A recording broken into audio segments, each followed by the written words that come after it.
In this video, we'll go through the rules for naming aldehydes. So recall aldehydes are carbonyl containing groups.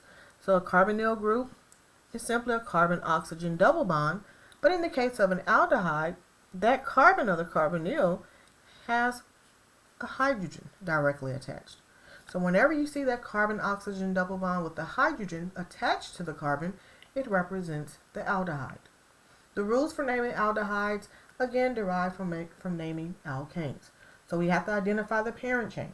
The difference now is that our parent chain must include the carbon of the carbonyl. So now we're looking for the longest continuous chain of carbon atoms that includes your carbonyl carbon. Another thing to make a note of with an aldehyde, in order for that carbon to have a hydrogen attached, the carbon must be at the end of the molecule.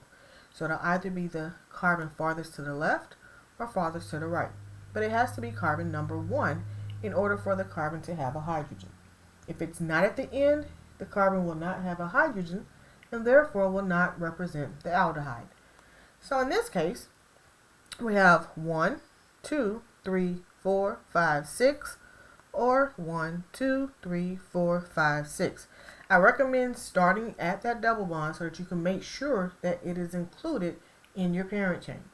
No matter which way we number, we're going to get 6 in our parent chain. So I'll just box off those 6 carbon atoms.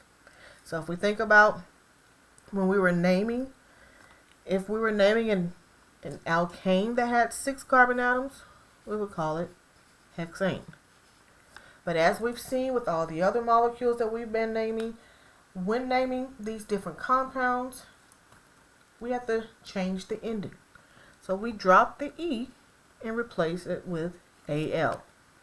That Al not only accounts for this carbon-oxygen double bond, but it accounts for the entire functional group that represents the aldehyde.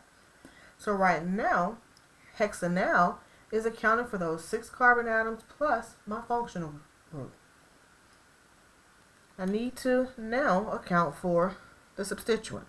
So I have one group branching outside of my boxed area, and that one group represents a methyl because it only contains 1 carbon atom. I have to indicate where the methyl group is located.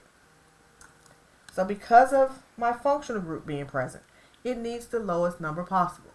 It is at the very end of the molecule, so the carbon of the carbonyl in your aldehyde will always be carbon number 1. So from there, I'm just numbering my carbon chain so that I can indicate where that methyl group is located. Based on the numbering, my methyl group is located on carbon number 5. So now I can put everything together.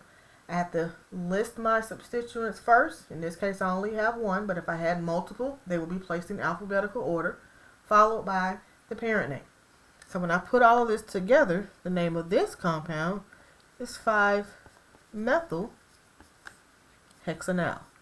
We don't have to indicate number 1 because carbon number 1 in an aldehyde is always the carbon of your carbonyl. So what if we wanted to draw a compound?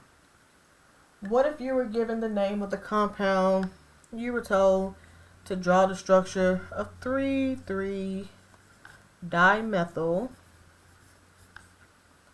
let's say heptanal.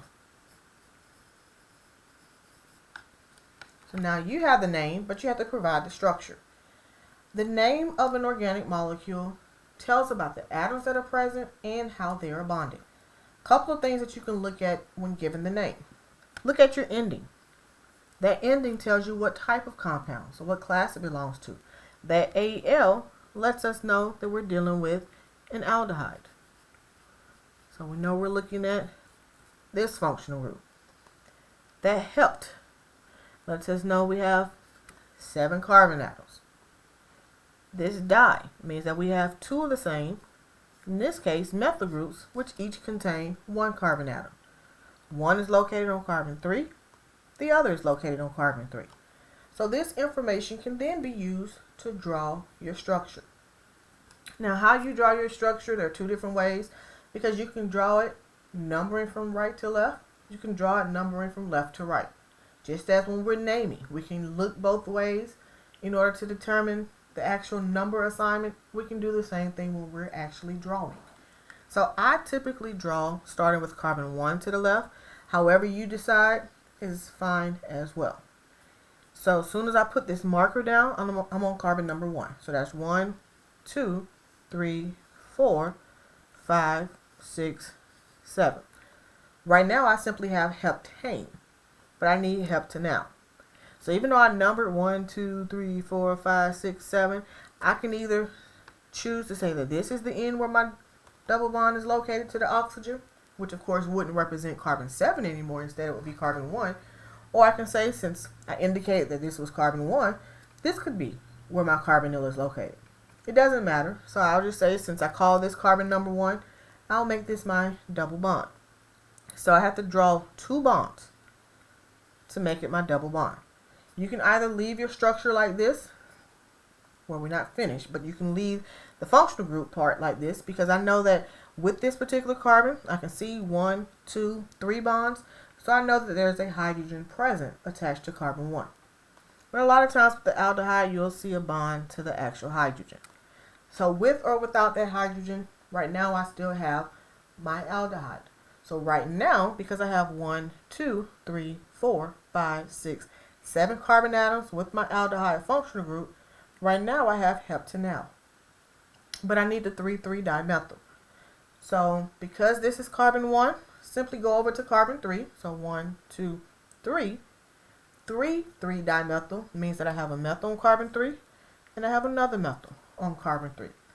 So I have now completed the structure to give 3,3-dimethyl heptanal.